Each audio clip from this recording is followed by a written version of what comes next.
ஹல்லேலூயா. கர்த்தர் நல்லவர். ஒரு வசனத்தை வாசிக்கலாம். யூதா 21 வாசிக்கலாம். ஆமென். வழுவாதபடி உங்களை காக்கவும் தமது மகிமையுள்ள சன்னிதானத்திலே சாதாரண மகிழ்ச்சியோடு அல்ல, மிகுந்த மகிழ்ச்சியோடே உங்களை மாசற்றவர்களாய் நிறுத்தவும் வல்லமை உள்ளவரும். இந்த வசனத்தை பாருங்க. வழுவாதபடி உங்களை காக்க வல்லவர் அவர். நிறைய கிறிஸ்தவர்களுக்கு என்ன பிரச்சனைனா, எப்படி நான் வழுவாம வாழ்றது, பாவம் செய்யாம வாழ்றது. ஓப்பனா உண்மையை சொல்றேன், யாராலையும் பாவம் செய்யாம வாழ முடியாது. பழைய மனுஷனை வைத்திருக்கிற யாராலையும். ஆனா பாவம் செய்யாம வாழ வைக்க ஒருவரால முடியும். அவர் தான் நம்முடைய இயேசு. ஹல்லேலூயா. வழுவாதபடி உங்களை காக்கிறவர் அவர் தான். நான் ஒரு வாரம் நல்லா பரிசுத்தமா வாழ்ந்துட்டேன்னு மேன்மை பாராட்ட யாராலையும் முடியாது. ஒருவேளை நீங்க பரிசுத்தமா வாழ்ந்திருந்தீங்கன்னா அதோடைய கிரெடிட் யாருக்குன்னா, அது யாருக்கு போக வேண்டிய மகிமைனா தேவனுக்கு. ஏன்னா உங்களை வாழ வச்சாரு. அதனாலதான் ஒரு துளியும் ரட்சிப்பு என்பது உங்களையும் என்னையும் சார்ந்தது அல்ல, முற்றிலுமா இயேசு கிறிஸ்துவை சார்ந்தது. ஆமென். எத்தனை பேர் சந்தோஷமா இருக்கிறீங்க? இந்த வெளியேற பெற்ற ரட்சிப்பை நமக்கு தேவன் தந்திருக்கிறார். ஒவ்வொரு நாளும் காலையில எழுந்த உடனே உங்களுக்கு ஞாபகம் வர வேண்டியது சிலுவை. சிலுவையினுடைய பாவங்கள் எல்லாவற்றையும் சுமந்து தீர்த்துட்டார். ஏன்னா காலை நேரத்தை தான் பிசாசு ரொம்ப மெயின் பண்றான். ஏன்னா அந்த நேரத்துல உங்களை டிப்ரெஸ் ஆக்கிட்டானா, உங்க மனசை பாதிச்சிட்டானா, அந்த நாள் முழுவதும் நீங்க அதே மைண்ட் செட்ல தான் இருப்பீங்க. நம்ம எல்லாத்துக்குமே தெரியும், காலையில எழுந்திரிக்கும் போது ஒரு மாதிரி இருக்கும். ஆஹா, நான் இன்னைக்கு ரொம்ப சீக்கிரம் எழுந்திரிக்கலையே, நான் பண்ண வேண்டிய அளவுக்கு ஜெபம் பண்ணலையே, படிக்க வேண்டிய அளவுக்கு பைபிள் வாசிக்கலையே. இதெல்லாம் உங்களுடைய மனதிலிருந்து வருகிறது போலதான் உங்களுக்கு தெரியும், நியாயமாகத்தான் தோன்றும். பிசாசு போடுவான், உங்க மாம்சமும் உங்களை குற்றப்படுத்தும். பைபிள் படிக்கலன்னா உங்களுக்கு குற்ற உணர்வு வரக்கூடாது, பசி வரணும். நீங்க சாப்பிடலன்னா உங்களுக்கு இன்னைக்கு காலைல சாப்பிடலையேன்னு குற்ற உணர்வா வரும். உங்களுக்கு துளி கூட வராது, பசி தான் வரும். மதியம் சேர்த்து சாப்பிடலாம் காலைக்கும் அப்படின்னு நம்ம சாப்பிடுவோம். ஆனா பிசாசுடைய தந்திரம் என்னன்னா, இது உங்களை சார்ந்தது. நீ பண்ணல, நீ அதை சரியா பண்ணல. ஒருவேளை நீங்க படிச்சிருந்தாலும், ரொம்ப நிறைய அதிகாரம் படிச்சிருந்தாலும், அந்த சிஸ்டர் பாரு அதை விட அதிகம் அதிகாரங்கள் படிக்கிறாரு, நீ அந்த அளவுக்கு படிக்கல. நீங்க செஞ்சாலும் பத்தலன்னு சொல்லுவான், நீங்க செய்யலனாலும் செய்யலன்னு சொல்லுவான். இதான் பிசாசனுடைய தந்திரமே. நீ செய்யல, நீ செஞ்சாலும் இது போதுமான அளவுக்கு நீ செய்யல. இதுதான் பிசாசனுடைய வார்த்தைகள். ஒவ்வொரு நாளும் நம்ம சர்வாயுத வர்க்கத்தை அணிந்திருக்கும் போது அந்த மாதிரியான பிசாசனுடைய அட்டாக்ஸ் எல்லாம் வரும்போது நம்மளால நிலை நிற்க முடியும். அக்கா எழுதியிருந்தாங்க அருமையான பாடல். அந்த பாடல்ல சர்வாயுத வர்க்கத்தினுடைய ஒவ்வொரு பகுதியும் குறித்து எழுதியிருப்பாங்க. எபேசியர் 5:6 நம்ம அதை வாசிக்கலாம். அதனால ஒவ்வொரு நாளும் உங்களுடைய மனதை காத்து கொள்கிறதுல நீங்க ஜாக்கிரதையா இருக்கணும், ரொம்ப ஜாக்கிரதையா இருக்கணும். ஏன்னா உங்க மனசுதான் பிசாசனுடைய வார்ஃபீல்டு, அவனுடைய போர்க்களமே உங்களுடைய மனது தான்.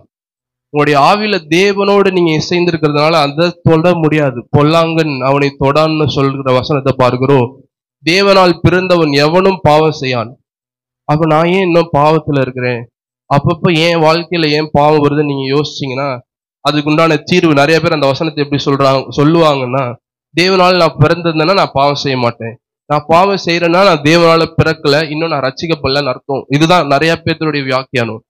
தேவனால் பிறந்தவன் என்ற வார்த்தை கிரீக்ல எப்படி இருக்குன்னா ஸ்பெர்மா, அதாவது ஸ்பெர்ம், தேவனுடைய வித்தினால் உண்டாக்கப்பட்ட புதிய மனுஷனை குறிக்கிற அந்த வசனம். நீங்களும் நானும் புதிய மனுஷன், அதுல இருந்து ஒரு தீமையும் வெளிப்படாது. தேவனே அவருடைய நீதியினால உருவாக்கின புதிய மனுஷர்களாகி நீங்களும் நானும் இங்க இருக்கிறோம். பிசாசு அந்த உணர்வை தான் உங்களை விட்டு தள்ளி போட்டு இன்னும் ஃபீலிங்ஸை சார்ந்திருக்கப்பா. நான் அடிக்கடி சொல்ற விஷயம் என்னன்னா, நெவர் லுக் யுவர் ஃபீலிங்ஸ். உங்களுடைய உணர்ச்சிகளை ஒருபோதும் பார்க்காதீங்க. வொர்ஷிப்லயும் சொல்லுவேன், வொர்ஷிப்ல தேவ பிரசன்னத்தை உணர முடியலையே என்னதுன்னு பிசாசு அந்த உணர்ச்சிகளுக்கு நேராக கொண்டு போயிடுவான். வொர்ஷிப் பண்ணும்போது நீங்களும் நானும் ஆவியோடு உண்மையோடும் வொர்ஷிப் பண்றோம், ஆராதிக்கிறோமே தவிர ஆத்மாவோடு இல்லை. ஆத்மாவோட தான் உங்க உணர்ச்சிகள் எல்லாம் இருக்கு. அப்புறம் ஏன் ஆத்மாவை கொடுத்தாரு ஃபீலிங்ஸை சார்ந்திருக்க கூடாதுன்னா அப்படின்னு நீங்க கேட்கலாம். ஆத்மால தேவனுடைய பிரச்சனை வரும்போது அதை உணர வச்சாருன்னா நீங்க அதை அனுபவிக்கணும். அது வேற எதுக்கும் டிப்ரெஷனுக்குலாம் இல்லை, மன அழுத்தத்திற்காக இந்த ஆத்மா உண்டாக்கப்படவே இல்லை. ஏதேன் தோட்டத்தை பாருங்க, மன அழுத்தத்திற்கு உண்டான ஒரு காரணிகளும் அங்க இல்லை. ஒரே ஒரு சர்ப்பம் சென்டர்ல இருந்தது. அதுவும் பாருங்க, ஆண்டவருடைய பெர்ஃபெக்ட் வில், பரிபூர்ண சித்தத்தினால அதை வச்சாரு. ஏன்னா இவன் தன்னுடைய சுய சித்தத்திலிருந்து தேவனை நேசிக்கணும். பாவம் செய்கிறதுக்கான ஒரு ஆதாரத்தையும் வைக்காம, இப்ப நீ என்ன நேசினா எல்லாருமே நேசிப்போம் ஆண்டவரை. ஆனா எல்லா ஆதாரங்களையும் என்ன சொல்றது, பரிசுத்தமா வாழ்றதுக்கான எல்லாவற்றையும் ஆதாமுக்கு வைத்தார். ஒரே ஒரு சின்ன மரத்தை தவிர. அப்பயும் அவன் தோத்து போயிட்டான். ஆனா இயேசு கிறிஸ்து 2ஆம் ஆதாம பாருங்க, பரிசுத்தமா வாழ்றதுக்கான ஒரு ஆதாரமும் சுற்றிலும் எங்கேயுமே இல்லை. ஆனா அவர் ஜெயித்தார். ஹல்லேலூயா. நான் உலகத்தை ஜெயித்தேன்னு அவர் சொல்றார். அந்த வசனத்தை வாசிக்கலாமா? வெளிப்படுத்தின விசேஷம் 2வது அதிகாரம் 7வது வசனத்தை வாசிக்கலாம். ஆமேன். ஜெயம் கொள்ளுகிறவன் எவனோ அவனுக்கு தேவனுடைய பரதீசின் மத்தியில் இருக்கிற ஜீவ விருட்சத்தின் கனியை புசிக்க கொடுப்பேன். இந்த வசனத்தை நான் சின்ன வயசுல இருந்து படிக்கும் போது எனக்கு என்ன ஞாபகம் வரும்னா, என்ன உணர்த்தணும் அந்த வசனம். நார்மலா சொல்றேன், பொதுவா எல்லாருக்கும் நடக்கக்கூடியதை சொல்றேன். நான் ஜெயம் கொண்டாதான் பரதேசில இருக்கிற கனியை தேவன் எனக்கு புசிக்க கொடுப்பார். அவரை போல நானும் இந்த உலகத்தை ஜெயித்து வந்தாதான் எனக்கு சொர்க்கம் பரலோகம். ஆனா மனுஷன் பார்க்கிற பார்வை இதுதான் எல்லா சபையிலும் நீங்க கேட்கக்கூடிய ஒரு காரியம்.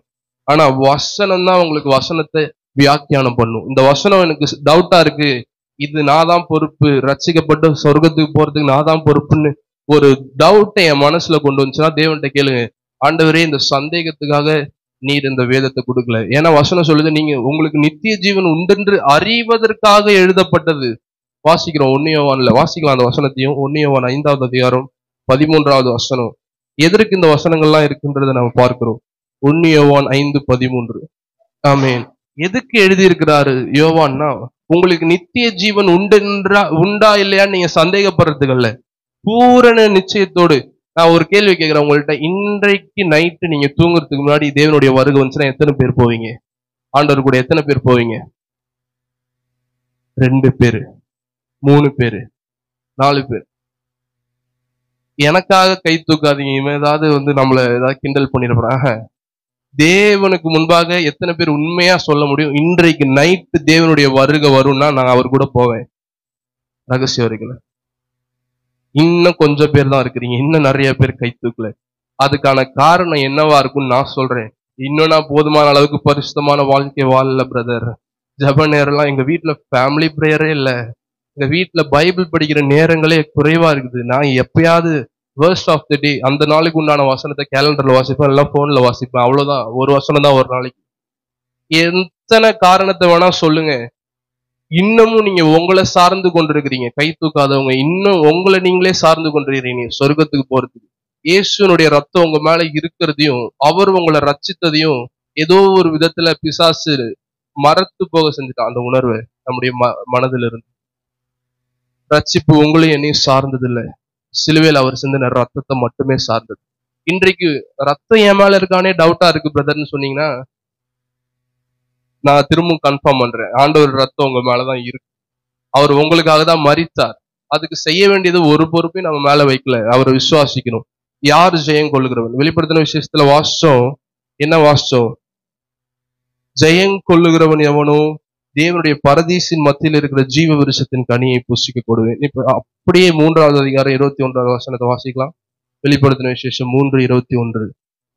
ஜெயம் கொள்ளுகிறவனோ அவனும் என்னுடைய கூட சிங்காசனத்தில் உட்காரும்படிக்கு அருள் செய்வேன். இந்த வசனத்தை நான் முன்னாடியே சொன்னது போல சந்தேகம் நிறைய பேருக்கு வரும். நான் ஜெயம் கொள்ளணும், அந்த அளவுக்கு என்னுடைய வாழ்க்கையும் இல்லை, என்னுடைய பேச்சும் இல்லை, என்னுடைய பரிசுத்தமும் அந்த லெவலுக்குலாம் வரல இப்படின்னு நம்ம யோசிக்கிறோம். ஆனா வசனம் என்ன சொல்லுதுன்றத மறந்துடுறோம். வசனம் தான் வசனத்தை வியாக்கியானம் பண்ணும். ஜெயம் கொள்றதுன்னா என்னன்னு பைபிள் தான் சொல்லணும், மனுஷன் இல்லை. மனுஷன் சொல்லுவான் ஜெயம் கொள்றதுன்னா பாவத்தை எல்லாம் மேற்கொள்ளணும், இச்சை அடக்கத்தோட வாழணும், இதெல்லாம் செய்யாம இருக்கணும், இதெல்லாம் செய்யாம இருக்கணும், அப்பதான் நீ பரலோகத்துக்கு போக முடியும். ஆனா தேவனை நீங்க சார்ந்திருக்கணும்ன்றதுதான் அவருடைய வழி. உங்களுடைய உழைப்பையோ உங்களுடைய திறமையோ அல்ல, உங்களுடைய உயர்வுக்காக. எனக்கு ஆண்டவர் இந்த கிரேஸை கொடுத்துருக்காரு, இந்த இடத்துல எனக்கு டேலண்ட் இருக்குன்னு. நிறைய பேர் கிரேஸ் ஆண்டவருடைய கிருபை பிரதர், ஏதாவது ஒரு நல்லா பண்ணிட்டா ஆண்டவருடைய கிருபை பிரதர், அது அப்படியே தாழ்மையை காமிக்கிறதுக்கான ஒரு பிரேஸா யூஸ் பண்ணிட்டு இருக்கோம், லைனா. ஆனா 100% உண்மை நிஜம் என்னன்னா அது மட்டும்தான், கிருபை மட்டும்தான். நீங்க ஒழுங்கா வாழ்றது அவருடைய கிருபை, வழுவாதபடி காக்கிறது அவர். நீங்க காக்கப்படுறீங்க. தேவனால் நீங்க காக்கப்படுகிறீர்கள். இன்னைக்கு வொர்ஷிப்ல ஆண்டவர் இதை கன்ஃபார்ம் பண்ணாரு.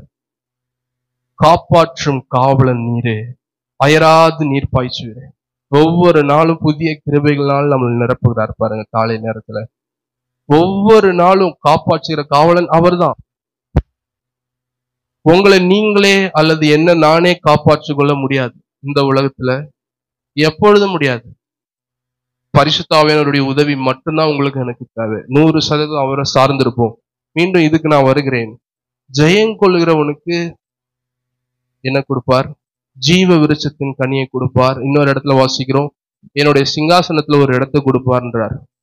வசனம் தான் வசனத்தை வியாக்கியானம் பண்ணும். மனுஷன் எதையும் சொல்லக்கூடாதுன்றதை நான் உங்களுக்கு சொன்னேன். மனுஷன் என்ன சொல்லுவான்னு உங்களுக்கு சொன்னேன். ஜெயம் கொள்ளணும்னா நீ உலகத்தை ஜெயிக்கணும், நீ பரிசுத்தமா வாழணும், நீ உன்னுடைய வாயின் வார்த்தையில, ஜபத்துல, பைபிள் வாசிப்புல எல்லாம் கரெக்டா இருக்கணும். அப்பதான் நீ ஜெயம் கொள்ள முடியும். இதுதான் வசனம் சொல்லுது. இல்ல வசனம் என்ன சொல்றது வாசிக்கலாம். 1 யோவான் 5வது அதிகாரம் 5வது வசனம். ஜெயம் கொள்வது என்றால் என்ன என்று வாசிக்கலாம். ஆமென். இயேசு ஆனவர் தேவனுடைய குமாரன் என்று விசுவாசிக்கிறவனே அன்றி உலகத்தை ஜெயிக்கிறவன் யார்? இயேசுவை நீங்களும் நானும் எப்பொழுது விசுவாசிக்க ஆரம்பித்தோமோ உலகத்தை நீங்களும் நானும் ஜெயித்து விட்டோம். புதிய மனுஷனை மட்டும் நான் சொல்றேன். பழைய மனுஷனை விட்டுருங்க. he is beyond repair. அதை ரிப்பேர் பண்ணவே முடியாது. ஓல்டு மேன், மாம்சத்தை யாராவது ரிப்பேர் பண்ண முடியும்? நான் அதை எப்படியா சரி பண்ணிடுவேன். என்னுடைய டிசிப்ளினால, என்னுடைய திறமையினால, என்னுடைய காலில் நான் சீக்கிரம் எழுந்திரிக்கிற அந்த டிசிப்ளின், டெடிகேஷனு, புத்தாண்டு தீர்மானங்கள் இதெல்லாம் இந்த வருஷத்துல நான் செய்ய மாட்டேன்னு எடுப்போம் பார்த்தீங்களா, ரெசல்யூஷன்ஸ். அது எதுவுமே உதவாது. மாம்சம் இருக்கிற வரைக்கும் புத்தாண்டு தீர்மானங்கள் உங்க வாழ்க்கையில எப்பொழுதுமே நடக்க போறதில்லை. இந்த புத்தாண்டுல நீங்க ஒரு தீர்மானத்தை எடுத்திருப்பீங்க, இது வரைக்கும் நீங்க காத்து கொண்டு வந்திருப்பீங்க. நான் சொல்றேன், அடுத்த மாசம் இல்ல இந்த வருஷம் முடியறதுக்குள்ள நீங்க அதை விட்டுருவீங்க. எப்பொழுது உங்க திறமைய, உங்க டிசிப்ளின் நீங்க சார்ந்து இருக்கிறீங்களோ அதுல ஒரு பிரயோஜனமும் இல்லை. ஜெயம் கொள்ளுகிறவன் யார் என்று இன்னொரு டைம் வாசிக்கலாமா? மீண்டும். நீங்களும் நானும் எப்பொழுது உலகத்தை ஜெயித்தோம்? இயேசுவானவர் தேவனுடைய குமாரன் என்று விசுவாசித்த அந்த பொழுது நீங்களும் நானும் உலகத்தை ஜெயித்தோம். அதுக்கப்புறம் வாசிச்சோம் வெளிப்படுத்தின விசேஷம் 3வது அதிகாரம் 21வது வசனத்துல வாசிச்சோம். என்ன வாசிச்சோம்? என் சிங்காசனத்துல ஒரு இடத்தை நான் கொடுப்பேன்னு சொல்லியிருக்காரு. ஆனா நமக்கு என்ன சொல்லியிருக்கிறார் ஆண்டவர்? ரட்சிக்கப்பட்டவங்களுக்கு, அது ரட்சிக்கப்பட போறவங்களுக்கு ஒரு எச்சரிக்கையாய், சபையில ரட்சிக்கப்படாம இருக்கவங்களை பார்த்து பேசின வசனம். ஜெயம் கொள்ளுகிறவனுக்கு நான் இதை தருவேன், இதை தருவேன். நீங்களும் நானும் ஆல்ரெடி ஜெயம் கொண்டவர்கள். தேவனுடைய குமாரனை விசுவாசித்ததுனால நான் வசனத்தை சொல்றேன். என்னுடைய சொந்த மூலையில இருக்க அறிவை சொல்றேன், சொல்லல நானு. ஏன்னா அது ஒரு துளியும் என்கிட்ட இல்லை. கேட்டு பாருங்க, எங்க அம்மாவை லேட் பிக்கப்னு சொல்லுவாங்க. ஒரு விஷயத்தை புரிஞ்சுக்கணும்னா எனக்கு ரொம்ப நேரம் ஆகும். வார்த்தைகளை கோத்து பேசணும்னா எனக்கு ரொம்ப நேரம் ஆகும். ஆனா இந்த வசனங்களை பேசுற ஞானம், வெளிப்பாடுலாம் எங்கேருந்து வருதுன்னு உங்களுக்கு நான் சொல்றேன். கிருபை, வெறும் அவருடைய கிருபை மட்டும்தான். இதெல்லாம் கோர்த்து பேச தெரியாது, ஒண்ணுமே தெரியாது. என்னோட வயசை பார்த்து சின்ன பையன் இம்ப்ரூவ் ஆகாம இருப்பான், பெருசானோடனே சரிடும். யாரும் அப்படி நினைக்க முடியாது. நான் எப்போதுமே இப்படிதான். 100% அவருடைய கிருபையை மட்டுமே சார்ந்து இருக்கிற மனுஷன். நீங்களும் அப்படிதான். அபிஷேக ஒளிவ மரம் ஆலயத்தில் நடப்பட்டு இருக்கிறவர்கள் நீங்களும் நானும். ஒருவேளை இன்னும் என்னோட பேச்சு திறமை, என்னுடைய தாளந்து, நான் பைபிள் வாசிக்கிற நேரத்தை பார்த்து, நான் ஜெபிக்கிற நேரத்தை பார்த்து யாராவது தங்களை நீங்களே சார்ந்து கொண்டிருப்பீங்கன்னா, இன்றைக்கு தேவன் உங்களுக்கு தெளிவா சொல்றாரு, அது ஒன்றுத்துக்குமே உதவாது, ஒண்ணுமே உதவாது. பழைய ஏற்பாட்டுல பாருங்க, நீதிமான்கள் இல்லாம இல்லை, ஆனா அவர்களுடைய நீதி போதுமான அளவுக்கு இல்லை. இயேசு சொல்றாரு, பரிசேயருடைய நீதியை பாருங்களும், உங்களுடைய நீதி அதிகமா இராவிட்டால் நீங்க பரலோகத்துக்கு வர முடியாது. இது நார்மலா எப்படி ப்ரீச் பண்ணுவாங்க ப்ரீச்சர்ஸ், போதகர்கள் அப்படின்னா, உங்களுடைய நீதி பரிசேயருடைய நீதியை பார்க்கணும் அதிகமா இருக்கணும், அதனால அதிக நேரம் ஜபம் பண்ணணும், அதிக நேரம் நீங்க வேதம் வாசிக்கணும், அதிக நேரம் நீங்க கண்ணை மூடிட்டே இருக்கணும், அதிக நேரம் கண்ணீர் வடித்து கொண்டே இருக்கணும் தேசத்துக்காக. நீங்க இதெல்லாம் பண்ணணும், அதிக நேரம் வெளில போய் தெரு பிரசங்கம் பண்ணணும், சுவிசேஷம் சொல்லணும். இது எல்லாமே ரிசல்ட். இதை செஞ்சதுனால நான் அங்க போக போறது இல்லை, நான் அங்க ஆல்ரெடி இருக்கிறதுனால. மனுஷன் என்ன சொல்றான்? நீ இதெல்லாம் செய்ய நீதிமானாவ. நான் நீதிமானா இருக்கிறதுனால இதெல்லாம் செய்யறேன். எத்தனை பேருக்கு புரியுது? ஆல்ரெடி அவரோட ரத்தம் நீதிமானா மாத்திருச்சு. தேவன் என்னுடைய ஆரம்ப புள்ளியாக வைத்தது, மனுஷன் அதை கடைசி புள்ளியா வச்சிருக்கான், பினிஷிங் பாயிண்டா. நீ அங்க போகும்போதுதான் நீ நீதிமானாவ, நீ அங்க போகும்போதுதான் நீ பரிசுத்தவான் தேவனுடைய பார்வையில. அப்பதான் தேவன் உன்னை பார்த்து உன்னில் பழுது ஒன்றும் இல்லைன்னு சொல்லுவாரு. அதுதான் வசனம் சொல்லுதுன்னு சொல்லுவாங்க. இல்ல, நீங்க ஆல்ரெடி அவரோட ரத்தத்தினால பூரணமாக்கப்பட்டவர்கள். உங்களுடைய மனசாட்சி பூரணமாக்கப்படுது, புதிய சிருஷ்டி நீங்க. வேற யாரும் வேற எப்படியும் உங்களுக்கு சொல்ல விட்டுறாதீங்க. ஆல்ரெடி பூரணமா இருக்கிறேன்.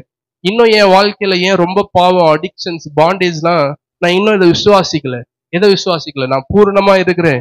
தேவன் என்ன நீதிமானா மட்டும்தான் பார்க்கிறார். இயேசு கிறிஸ்துவுக்குள்ள மட்டும்தான் என்ன பார்க்கிறார். இயேசு கிறிஸ்துவுக்குள்ள தேவனுடைய நீதியாய் நான் இருக்கிறேன் அப்படின்ற சத்தியத்தை நீங்க இன்னும் விசுவாசிக்கல. நான் யாருன்னு உங்களுக்கு இன்னும் தெரியல. நான் இன்னும் பழைய மனுஷன் நினைச்சிட்டு இருக்கீங்க. ஏன்னா என்னுடைய உணர்ச்சிகள் இப்படி சொல்லுது பிரதர், இதை செய்யன்னு சொல்லுது. என்னுடைய பாடி, என்னுடைய சரீரத்துல இப்படி ஒரு இச்சை எழும்புது, இதுக்கு கீழ்ப்படின்னு என்ன கட்டாயப்படுத்துது. இன்னும் நீங்க உணர்ச்சிகளை சார்ந்து கொண்டிருக்கிறீங்க. நீங்க யாருன்னு இன்னும் உங்களுக்கு தெரியல. தேவனுடைய நீதியா உங்களுக்கு தேவன் மாற்றி வைத்திருக்கிறார். கிறிஸ்து இயேசுக்குள்ள பழுதே இல்லாத மாசற்றவர்களாய் தேவன் உங்களை கிறிஸ்து இயேசுக்குள்ள இப்பொழுதே வைத்திருக்கிறார். யூதால வாசிக்கிற மாசற்றவர்களாய் அவருடைய சன்னிதானத்தில் முன்பாக நிறுத்தும் போது நீங்க மாசற்றவர்களா ஆகல. அவருடைய ரத்தத்தினால இப்பொழுதே நீங்கள் நானும் புது சிருஷ்டி, புதிய மனுஷன். நிறைய பேர் இதை கள்ள உபதேசமா நினைக்கலாம். ஆல்ரெடி நிறைய பேர் என்ன அப்படிதான் நினைச்சிட்டு இருக்காங்க, சொல்லியிருக்காங்க என்கிட்ட. ஆனா எனக்கு அதை பத்திலாம் கவலையே இல்லை. தேவனுடைய சத்தியம் சத்தியமாய் போதிக்கப்படணும். பவுல் பிரசங்கித்த சுவிசேஷத்தை பாருங்க. விபச்சாரம் செய்து கொண்டிருக்கிறாங்க ஒரு சபையில, கொரிந்து சபையில. அவங்கள்ட்ட போய் உங்களுடைய சரீரம் தேவனுடைய ஆலயமாய் இருக்கிறது என்று நீங்க அறியீர்களான்னு கேட்கிறாரு. யாராவது போய் ஒரு விபச்சாரம் செய்யற ஒரு சபைக்கு எழுதுவாங்களா லெட்டர்ல?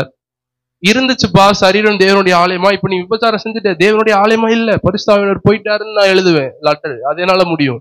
ஆனா பவுல் எழுதுறாரு, இருக்கிறதென்று பிரசன்ட் டென்ஸ், பாவம் செஞ்ச உண்மைதான், இன்னும் தேவனுடைய ஆலயமா தான் அவனுடைய சரீரம் இருக்கிறது.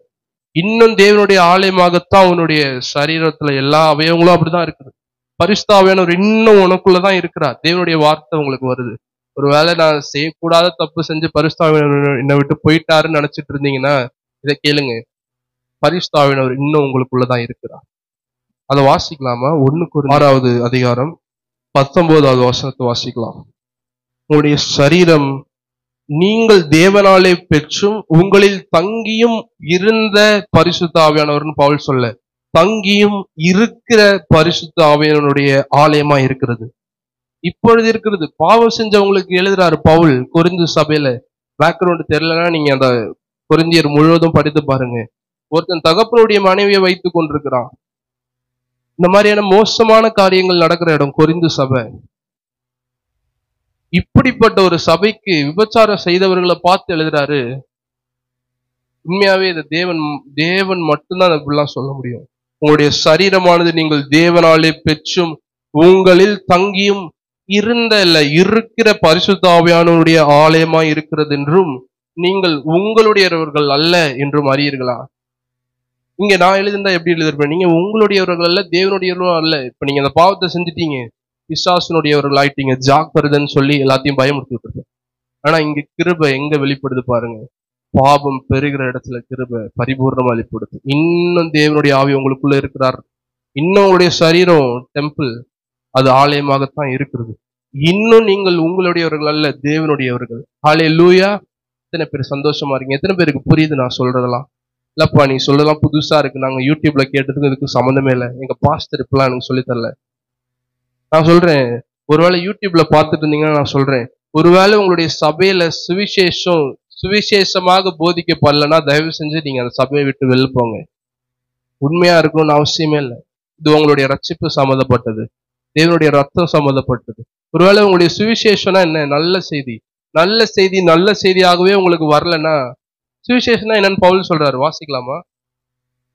ரோமர் 10வது அதிகாரம் 15வது வசனத்தை வாசிக்கலாம். நற்காரியங்களை கூறி சமாதானத்தை கூறி அது கூட என்னவா? நற்காரியங்களை சுவிசேஷமாக அறிக்கிறவர்கள். இன்றைக்கு என்ன சுவிசேஷம்னா நமக்கு தெரியும், ஆண்டவரை ஏற்றுக்கொள்ளலன்னா நீங்க நரகத்துக்கு போவே. உண்மையா அது உண்மைதான், ஆண்டவரை ஏற்றுக்கொள்ளலன்னா நரகத்துக்கு போவோம். ஆனா சுவிசேஷம் அது இல்லை. எப்படி பிரசங்கிக்கப்பட வேண்டும் என்றால் அந்த விதத்தை பவுல் சொல்றாரு. சமாதானத்தை கூறி நற்காரியங்களை. இப்போ ஒரு ஏழையை சந்திக்கிறீங்க, சுவிசேஷத்தை சொல்றீங்க, ஆண்டவரை ஏற்றுக்கொள், இயேசுவை ஏற்றுக்கொள், உன்னுடைய பிரச்சனைகள் மாறும்னு சொல்றது அவனுக்கு நற்செய்தியா, சுவிசேஷமா? அல்லது ஆண்டவரை ஏற்றுக்கொள், இன்னும் உன்னுடைய வாழ்க்கையில உபத்திரம் வரும், இன்னும் உன்னுடைய வறுமையெல்லாம் எக்ஸ்ட்ரா ஆகும், அதுதான் உபத்திரம், அவரை ஏற்றுக்கொண்டா இதுதான், அது சுவிசேஷமா? எது? நான் ஓப்பனா கேட்கிறேன். சுவிசேஷன்ற வார்த்தையை வைத்தே நான் கேட்கிறேன். நல்ல செய்தி. எது நல்ல செய்தியா இருக்கும்னு நான் சொல்றேன். ஒரு ஏழையா இருக்கட்டும், ஒரு பணக்காரனா இருக்கட்டும், ஆண்டவரை ஏற்றுக்கொள்பா, அவரோட கடன் பிரச்சனை மாறும், அவருடைய வறுமை தரித்திரம் மாறும்னு சொல்லி ஆண்டவரை ஏற்றுக்கொள்ள சொல்லுங்க. உண்மைதான், ஆண்டவரை அவங்க சொந்தமா ஏத்துக்கணும், அவர் யாரா இருக்கிறாருன்றதை அறிஞ்சு ஏத்துக்கணும், உண்மைதான். ஆனா ஆரம்ப விசுவாசிகளுக்கு நீங்க இப்படி சொல்லணும். ஏன்னா அவரை விசுவாசிச்சாங்கன்னா அதுக்கப்புறம் அவர்களுக்குள்ள இருக்கிற அபிஷேகம் எல்லாவற்றையும் அவர்களுக்கு போதிக்கும். ஹல்லேலூயா. எத்தனை பேர் சுவிசேஷத்தை சொல்ல விரும்புகிறீங்க பிறருக்கு? உங்களுடைய வேலை ஸ்தலத்துல, நீங்க பார்க்கிறவர்களிடத்துல, யாருமே இல்லையா அந்த சபையில? எத்தனை பேர் சுவிசேஷத்தை சொல்ல விரும்புறீங்க? ஹல்லேலூயா. சுவிசேஷத்தை எத்தனை பேர் சொல்ல விரும்புறீங்க? இப்ப சொல்லுங்க. உங்களுடைய நண்பர்களுக்கு, உறவினர்களுக்கு. கை தூக்காதவங்களாம் நீங்க சுவிசேஷத்தை ஆல்ரெடி சொல்லிட்டீங்கன்னு நான் நினைச்சுக்கிறேன். ஒன்றும் பிரச்சனை இல்லை. மீண்டும் அந்த வசனத்தை வாசிக்கலாம். ரோமர் 10:15. இதே வசனத்தை வாசிக்கலாம் மீண்டும். ஏசாயா 52வது அதிகாரம் 7வது வசனத்துல, சமாதானத்தை கூறி நற்காரியங்களை சுவிசேஷமாய் அறிவிக்கிற சுவிசேஷங்களுடைய பாதங்களை கூட தேவன் ரசிக்கிறார். எவ்வளவு அழகா இருக்கு! மலைகள்ல நடக்கிற பாதங்களை நான் சொல்றேன். முள்ளு குத்தும், கல்லு ஒரு மாதிரி பண்ணி அந்த காலை ஒரு மாதிரி பார்க்கவே நல்லா இருக்காது. அந்த காலை ஒருத்தர் ரசிக்கிறாரு இந்த தேவன். எப்பொழுதுனா அவங்களுடைய சுவிசேஷம் நற்காரியங்களை கூறுகிற சுவிசேஷமா இருக்கும்போது. தீமைகள் அல்ல, தேவனுடைய நியாய தீர்ப்பு அல்ல. ரெண்டுமே உண்மைதான், நியாய தீர்ப்பு இருக்கு. ஆனா ஆண்டவரா இயேசுதான் தேவனுடைய குமார் என்று விசுவாசிக்கிற உங்களுக்கும் எனக்கும் அந்த நியாய தீர்ப்பு இல்லை, எப்பொழுதும் வரப்போவதும் இல்லை. உபத்திரவ காலத்துல நம்ம இருப்போமா பிரதர்ன்னு கேட்டீங்கன்னா இருக்க மாட்டோம். 7 வருஷத்துக்கு முன்னாடி தேவன் ரகசிய வருகையில உங்களை மட்டும் எடுத்துக்கொள்வார். 2ஆம் வருகை என்பது 7 வருஷத்தினுடைய முடிவுல வரக்கூடியது. எவ்வளவு நம்மளை நேசிக்கிறார் பாருங்க இந்த தேவன். கோபாக்கினைக்கு நீங்களாக்கி நம்மளை தப்பு வைக்கிறார். ரோமர் 8வது அதிகாரத்துல வாசிக்கிறோம், சொந்த குமாரன் என்றும் பாராமல் இயேசுவே நமக்காக தந்த தேவன் அவரோடு கூட மற்ற எல்லாவற்றையும் நமக்கு அருளாதிருப்பது எப்படி என்று வாசிக்கிறோம். இன்றைக்கு உங்களுக்கு சில தேவைகள் இருக்கலாம், கடன் பிரச்சனைகள் மாறணுன்ற தேவைகள் இருக்கலாம், வீடு கட்டணுன்ற தேவைகள் இருக்கலாம், எத்தனையோ தேவைகள் இருக்கலாம், கல்யாணம் ஆகணும், என் பொண்ணுக்கு, என் மகனுக்கு, நிறைய தேவைகள் உங்களுக்கு இருக்கலாம். அது எல்லாத்துக்கும் ஒரே சொல்யூஷன் சுவிசேஷம் மட்டும்தான். தேவனுடைய சுவிசேஷத்தை விசுவாசிங்க. இன்றைக்கு எங்களுக்கு என்ன பிரதர் செய்தி? ரட்சிக்கப்படாதவங்களுக்கு கொடுத்தீங்க, ரட்சிக்கப்பட்டவங்களுக்கு என்ன சுவிசேஷத்தை பத்தி என்ன தெரியணும்? பேசிக் தானே, இதெல்லாம் ஏபிசிடி தானே? இல்ல, நம்ம சுவிசேஷத்தினாலதான் ஒவ்வொரு நாளும் வாழ்கிறோம், விசுவாசத்தினால்தான் நடக்கிறோம். நாம் தரிசித்து நடவாமல் விசுவாசத்தை நடக்கிறோம். என்ன விசுவாசம்? கிறிஸ்து இயேசுக்குள்ள தேவனுடைய நீதியாய் அவர் என்னை மாற்றி இருக்கிறார். விசுவாசத்தினால் நான் நீதிமானாக்கப்பட்டேன், என்னுடைய கிரியைகள்னால அல்ல. நமக்கு எது ரொம்ப நேச்சுரலா தெரியுதுன்னா நம்முடைய கிரியைகள். என்னுடைய கிரியைகள் சரியில்லைன்னா நான் சரியில்லைன்னு நம்ம சொல்லிடுறோம் ஈஸியா. ஆனா நான் யாரா இருக்கிறேன்ற அறிவு எனக்கு இல்லாதனாலதான் என் கிரியை இப்படி இருக்குன்றது நமக்கு தெரியல. கிறிஸ்து இயேசுக்குள்ள பூரணமா இருக்கிறீங்க, புது சிருஷ்டியா இருக்கிறீங்க, எல்லாம் உங்களுக்குள்ள இருக்கு. கிறிஸ்து இயேசுவே உங்களுக்குள்ள இருக்கிறார். இப்ப நீங்க நடங்க, உங்களுடைய நட ஆசீர்வாதமா இருக்கும். நீங்க பாவம் செய்யும்போது யோசிச்சு பாருங்க, இந்த உணர்வு உங்களுக்குள்ள இல்லாதனாலதான் பாவம் செய்றீங்க. நான் புது சிருஷ்டி, அவர் என்னை மிகவும் நேசிக்கிறார், அவருடைய நேச குமாரன்ன்ற அந்த உணர்வு இல்லாதனாலதான் பாவத்துக்குள்ளே போறாங்க மனுஷங்க. ஒருத்தருடைய பிரியமானவன் நான்ன்றதை அறியும் போதுதான் என்னுடைய வாழ்க்கை அவருக்கு பிரியமா, அதாவது தேவனுக்கு பிரியமா நான் வாழ்றேன் இல்ல. இப்ப என்னுடைய பிரியமே என்ன ஆயிடுச்சுன்னா, நான் செய்யற நீதியின் கிரியைகள் தான். இதுதான் என்னுடைய நேச்சர், இதுதான் என்னுடைய இயற்கை ஆயிடுச்சு. அடிக்கடி முன்னாடியே நான் சொல்லியிருக்கிறேன், ஒரு பெற்ற தாய்க்கு குழந்தைய நேசிக்கணும்னு யாரும் சொல்லித்தரவே தேவையில்ல. அம்மா இதுதான் உனக்கு குழந்தை பிறந்திருக்கு, இனிமே நீ பார்த்துக்கணும், நேசிக்கணும், அன்பு செலுத்தணும், இதெல்லாம் செய்யணும், டயப்பர் மாத்தணும், யாருமே சொல்லித்தர தேவையில்ல. இந்த அம்மாவுக்கு தெரியும் இவங்க தன்னேந்து வந்து அந்த பிள்ளையை நேசிக்கிறாங்க. ஏன்னா அது அவங்களுடைய இயற்கை. அதே போலதான் நீங்களும் நானும் புது சிருஷ்டியினுடைய இயற்கை என்னன்னா பாவத்தை வெறுப்போம். பாவமே நம்முடைய வாழ்க்கையில வரும்போதும் அது நமக்கு பிரியமா இருக்காது. லோத்து நீதிமான்னு வசனம் சொல்லுது, அவன் ரட்சிக்கப்பட்டான்னு வசனம் சொல்லுது. சோதம் குமாரல் அத்தனை நாள் இருந்தான், ஆனாலும் அவனுடைய இருதயம் வியாகுலப்பட்டது. அத்தனை பாவங்களுக்கும் மத்தியில அந்த நீதிமானுடைய இருதயம். ஏன்னா அவன் புது சிருஷ்டி, விசுவாசத்தினால் நீதிமான். அதனால தப்பு பண்ணா, மோசமான தவறுகள் பண்ணான், பிள்ளைகளுக்கு சொல்லி கொடுக்க கூடாத சொல்லி கொடுத்தான், பிள்ளைகள் பார்க்க கூடாததை பார்க்க வைத்தான். ஏன் பிள்ளைகளுக்கு தன் தகப்பனிடத்துல சேர்ந்தால் குழந்தைங்க பிறக்குன்ற ஐடியா வந்துச்சுன்னா அவங்க வளர்ந்த இடம் அப்படி. சோதம் குமாரில் அதை தான் பார்த்து வளர்றாங்க. சுத்தி உள்ளவங்களாம் தங்க தகப்பன் தாயிட்ட என்னென்னலாம் பண்றாங்கன்னு பார்த்து வளர்றாங்க. பேரண்டிங் நல்லா இருந்துச்சா? லோத்துக்கு துளி கூட நல்லா இல்லை. பெத்தவங்களை எப்படி வளர்க்கணும்னு தெரியல, இவன் எப்படி நடந்துக்கணும்னு தெரியல, பயத்துல இருந்தான். இன்னும் தான் யாருன்ற உணர்வுல இல்லாததுனால அப்படி இருந்தான். ஆனா அவன் ரட்சிக்கப்பட்டான்னு வசனம் சொல்லுது. யோசித்து பாருங்க, உங்களுடைய ரட்சிப்பு உங்களை சார்ந்தது இல்ல, தேவனை சார்ந்தது. ஒருத்தரும் உங்கள்ட்ட சொல்ல விடாதீங்க லோத்து ரட்சிக்கப்படல, ஆபிரகாம் தான் ரட்சிக்கப்படா. 2 பேருமே நீதிமான்கள். ஒருத்தன் தேவனுக்கு தான் யாருன்றதை அறிந்திருந்தான். இன்னொருத்தன் தான் யாரு, ஐயோ ஆபிரகாம் தான் அவருக்கு ரொம்ப பிடிக்கும், நான் யாரு, சாதாரண ஒருத்தன். அதனாலதான் ஒரு இடத்துல கவனிச்சு பாத்தீங்கன்னா லோத்துடைய வீட்டுக்கு 2 பேர் வருவாங்க. அதுக்கு முந்தின அதிகாரத்துல பாத்தீங்கன்னா ஆபிரகாமுடைய வீட்டுக்கு 3 பேர் வருவாங்க. அதுல ஒருத்தர் யார் வரலன்னா இயேசு கிறிஸ்து வரல. தேவனுக்கு பிரியமானதை இவன் செய்யல, பிரியமானதை நாடவும் இல்லை. இருந்தாலும் அக்கினியிலிருந்து அகப்பட்டு தப்புனது போல கடைசி நேரத்துல தப்பு வைக்கப்பட்டான், ரட்சிக்கப்பட்டான். இன்றைக்கு நான் சொல்றேன், மீண்டும் இதே தான் நான் சொல்றேன், உங்களுடைய கிரியைகளை சார்ந்ததல்ல உங்களுடைய விசுவாசம். விசுவாசம் உங்களுக்குள்ள இருக்கிறதுனால கிரியை வெளிப்படும். யாக்கோபு சொல்றாரு, கிரியைகள் இல்லாத விசுவாசம் செத்ததா இருக்கிறது. அப்புறம் என்ன பிரதர், கிரியை செய்யணும்ல, கிரியை இல்லைன்னா விசுவாசமே செத்துச்சுன்றாரு. அவர் யூஸ் பண்ண 2 எக்ஸாம்பிள்ஸ் நான் உங்களுக்கு சொல்றேன், மைண்ட்ல நோட் பண்ணிக்கோங்க. ஆபிரகாம் யூஸ் பண்றாரு, இன்னொருத்தி ராகாபு யூஸ் பண்றாரு. ஆபிரகாம் கிரியைகளினால் அல்லவே நீதிமானாக்கப்பட்டான் அப்படின்றாரு. யாக்கோபு பேசுகிற அந்த அதிகாரம் முழுவதும் மனுஷனுக்கு முன்பாக நீங்க எப்படி நீதிமானா இருக்கிறோம் அப்படின்றத குறித்து பேசுறாரே தவிர தேவனுக்கு முன்பாக நீதிமானாகிறது வேற. அது விசுவாசத்தினால மட்டும்தான் ஆக முடியும். மனுஷனுக்கு முன்பாக ஒருத்தன் சர்ச்சுக்கு வந்தா அவனை நீ இப்படி ட்ரீட் பண்ற, அவனை மேலே ஏத்துற, இவனை கீழே இறக்கி வைக்கிற, இவனோட நடக்கைகள் சரியில்லை, மனுஷங்க பாக்குறவங்க என்ன நினைப்பாங்க? மனுஷனுக்கு முன்பாக நீதிமானா நீ நடக்கணுமே, இப்படி கிரியைகள் நீதியா இருக்கணுமேன்றத யாக்கோபு பேசுகிறார். ஆபிரகாம் யோசித்து பாருங்க, ஆபிரகாம் யூஸ் பண்றாரு, கிரியைகளால் தான் நீதிமானாக்கப்பட்டானா?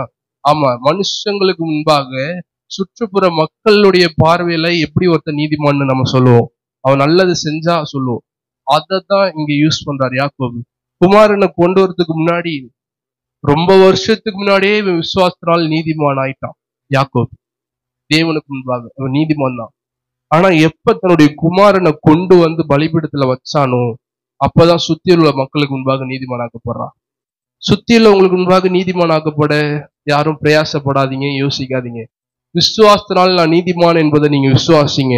அதோடைய ரிசல்ட், அதோடைய கனி வெளிப்படும் போது சுத்தி உள்ளவங்க பார்ப்பாங்க, இவன் உண்மையாவே நீதிமான் தான், இவனுடைய செயல்கள் இருந்து பார்ப்பாங்க. இவருடைய கிரியைகள் வெளிப்படும், இவருடைய நீதியின் கிரியைகள் வெளிப்படும் போது எல்லாருக்கும் அது வெளிச்சமா இருக்கும், இவன் நீதிமான் தான். ஆனா நீங்க யார்கிட்டையும் சொல்லவே தேவையில்லை நான் நீதிமான் பா அப்படின்னு. அவருக்கு முன்பாக நான் நீதிமான் அவரோட ரத்தத்தினால.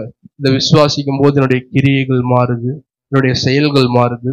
இது வரைக்கும் 2 அதிகாரம் படிச்சேன் நான், அதுக்கு மேலேயும் படிச்சுட்டே இருக்கேன், நாள் முழுக்க வேதத்தை வாசிச்சுட்டு இருக்கேன். அப்படிலாம் உங்களுடைய செயல்கள் எல்லாம் மாற ஆரம்பிக்கும். அதனால சந்தேகமே படாதீங்க, இப்பொழுது தேவன் வருகையில் வருவாரானால் நீங்க அவரோட கூட எடுத்துக்கொள்ளப்படுவீங்க.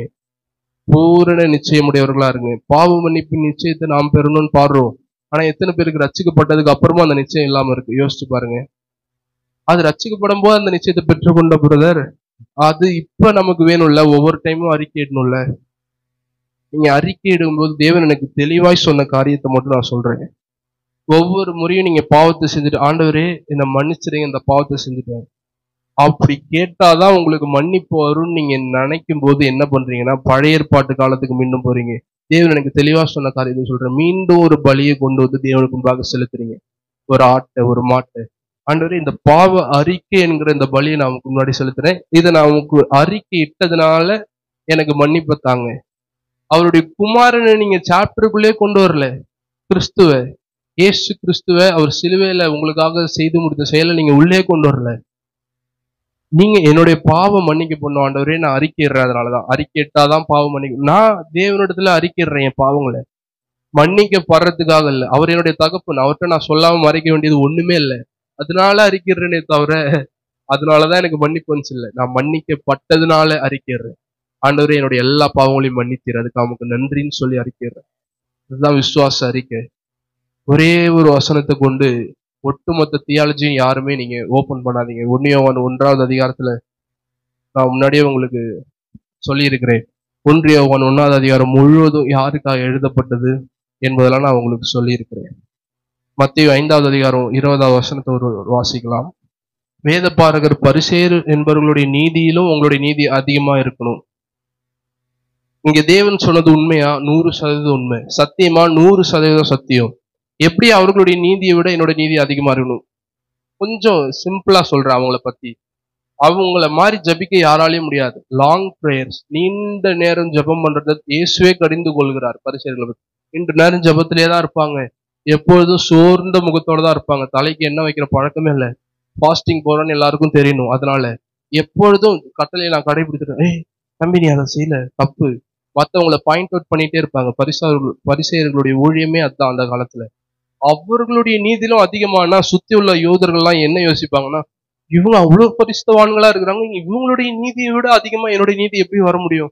நான் இவ்வளவு மொக்கையா இருக்கிறேனே, நான் ஒண்ணுமே இல்லையே, என்னுடைய வாயிலிருந்து வரக்கூடாத வார்த்தையெல்லாம் சில நேரத்துல வருது, எப்படி நான் வர முடியும்னு யோசிப்பாங்க சுத்தி உள்ளவங்க. இயேசுவை சுத்தி உள்ள அத்தனை பேரும் யோசிக்கும் போது ஆண்டவர் அப்ப ஸ்ட்ரெயிட்டா ஆன்சர் அவங்களுக்கு சொல்ல, அது என்ன நீதின்றதை நான் உங்களுக்கு சொல்லுறேன். பரிசேயரை விட அதிக நீதி உங்களுக்கும் எனக்கும் ஈவாய் கொடுக்கப்பட்ட தேவ நீதி. இன்றைக்கு உங்களுக்கும் எனக்கும் பரிசேயருடைய நீதியை பார்க்கலாம் அதிக நீதியாகிய இயேசு கிறிஸ்துவின் நீதி இருக்கிறதுனாலதான் நீங்களும் நானும் பரலோகத்துக்கு போகிறோம். ஹல்லேலூயா. இன்னும் என்னுடைய கிரியைகள் என்னுடைய நீதி நான் சார்ந்து கொண்டதுன்னா நான் இங்கேதான் இருக்கணும். ரசிக்கப்படுவேன், அக்கினியில் அகப்பட்டு தப்புனது போல. நல்லாவே இருக்காது, வாழ்க்கையே வேஸ்ட் ஆயிரும். பரலோகத்துல பெற வேண்டிய வெகுமதிகளை நான் பெறாம விடுவேன். எப்பொழுது இந்த சத்தியத்தை நான் விசுவாசிக்காத போது. நான் இன்னும் என்னுடைய செயல்களான நீதிமான் அப்படின்னு நீங்க யாராவது சொல்லுவீங்கன்னா, இன்னும் உங்களை பத்தி நீங்க நல்ல விதமா நம்பிட்டு இருக்கீங்க. உங்களுடைய பழைய மனுஷன்ட்டு ஏதாவது ஒரு நன்மை வெளிப்படுமோன்னு எதிர்பார்த்துட்டு இருக்கீங்க.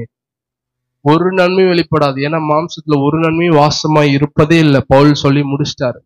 அதுக்கப்புறம் அந்த ரிப்பேர் பண்ணும், நீங்க தான் அது சிலுவையில் அறியணும் அப்படின்லாம் ஒரு டீச்சிங் போயிட்டு இருக்கு. இல்ல, சிலுவையில அறைய வேண்டிய பொறுப்பு அவருடையது. அறைந்து முடித்து விட்டார். உங்க மாம்சம் செத்துருச்சு. இன்னும் நீங்க அதோடைய உணர்ச்சிகளை உணர்கிறது எப்படி என்றால், நான் சொல்றேன், ஒரு வாட்சை ரொம்ப நேரம் கட்டிட்டு நீங்க கழட்டி வச்சீங்கன்னா இன்னும் உங்க வாட்ச் உங்க கையிலேயே இருக்கிற மாதிரி இருக்கும் பாருங்க. அப்படிதான் உங்க மாம்சம் இப்ப இருக்கு. மாம்சம் சிலுவையில செத்துருச்சு.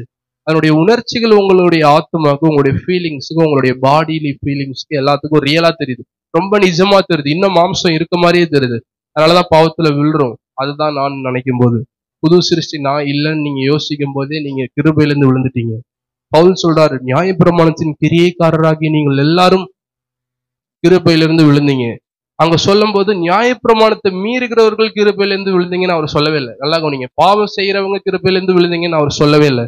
நியாயப்பிரமாணத்தின் கிரியைக்காரர் அந்த ஸ்டேட்டுக்கு நீங்க வரும்போதே, இனி நான் இதை கடைபிடிக்கும் போது என்னுடைய நீதி, இதை நான் கடைபிடிக்கிறதுனால நான் நல்லவன் அப்படின்ற அந்த நிலைக்கு, இதை கடைபிடிக்கிறதுனால எனக்கு ஒரு நன்மை நினைக்கும்.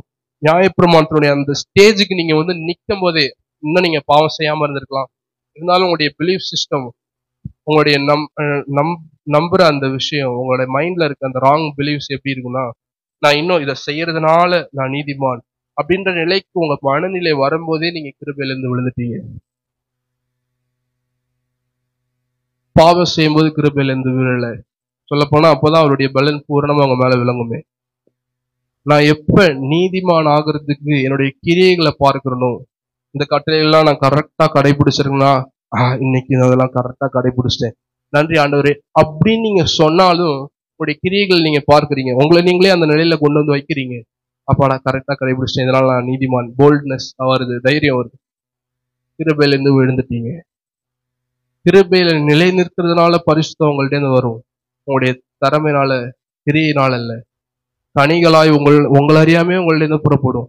நானா இப்படி நானா பேசினேன், இப்படி நானா செஞ்சேன் அப்படின்றது உங்களை அறியாமே உங்கள்ட்ட இருந்து கனிகளா வெளிப்படும். ஏன்னா நீங்க புது சிருஷ்டின்றத விசுவாசத்தினால் விசுவாசிக்கும் போது மட்டுமே அப்படி வெளிப்படும். சமாதானத்தை கூறி நற்காரியங்களை சுவிசேஷமாய் அறிவிக்கிறவர்களுடைய கால்களை பத்தி பார்த்தோம். என்ன சமாதானம்? உங்களுடைய இருதயத்துல உண்டாகிற பீஸ் ஆஃப் மைண்டா, உங்களுடைய இருதயத்துல இருக்க சமாதானமா? இந்த வசனத்துல அந்த சமாதானத்தை பத்தி பேசல. சொல்ல போனா இந்த சமாதானத்துல இருந்து வருகிற விளைவு தான் உங்க மனசை நிரப்புற சமாதானம். என்ன சமாதானத்தை குறித்து இது பேசுதுன்னா, தேவனுக்கும் மனுஷனுக்கும் நடுவுல இருந்த அந்த நடுசுவரை அகற்றி போட்டு பாவங்களை குலைத்து தேவனையும் மனுஷனையும் ஒப்புரவாக்கின அந்த சமாதானத்தை குறித்து இந்த வசனம் பேசுது. இறுதியாக நம்ம வாசித்து முடிக்கலாம். 2 கொரிந்தியர் 5வது அதிகாரம் 17வது வசனத்திலிருந்து நம்ம வாசிக்கலாம். சத்தமா ஒரு வாசிக்கலாம். நானே வாசிக்கிறேன். இப்படி இருக்க ஒருவன் கிறிஸ்துவுக்குள் இருந்தால் புது சிருஷ்டியாய் இருக்கிறான். பழையவைகள் ஒழிந்து போயின, எல்லாம் புதிதாயின. இவை எல்லாம் தேவனாலே உண்டாயிருக்கிறது. அவர் கிறிஸ்து இயேசுவை கொண்டு நம்மை தம்மோடே ஒப்புரவாக்கி ஒப்புரவாக்குதலின் ஊழியத்தை எங்களுக்கு ஒப்பு கொடுத்தார். கிறிஸ்து இயேசுவை தேவன் எடுத்து உங்களையும் தன்னையும் அவரோட ஒப்புரவாக்கும்படி கிறிஸ்து இயேசுவை செலவு பண்ணினார் சிலுவையில. நம்மை தம்மோடே ஒப்புரவாக்கி ஒப்புரவாக்குதலின் ஊழியத்தை எங்களுக்கு ஒப்பு கொடுத்தார். இன்றைக்கு நம்முடைய ஊழியம் என்னன்னா ஒப்புரவாக்குதலின் ஊழியம், யாரையும் கடிந்து கொள்கிற ஊழியம் இல்ல. அடுத்த வசனத்துல வாசிக்கிறோம், அது என்னவெனில் தேவன் உலகத்தாருடைய பாவங்களை எண்ணாமல் கிறிஸ்துவுக்குள் அவர்களை தமக்கு ஒப்புரவாக்கி ஒப்புரவாக்குதலின் உபதேசத்தை எங்களிடத்தில் ஒப்புவித்தார்.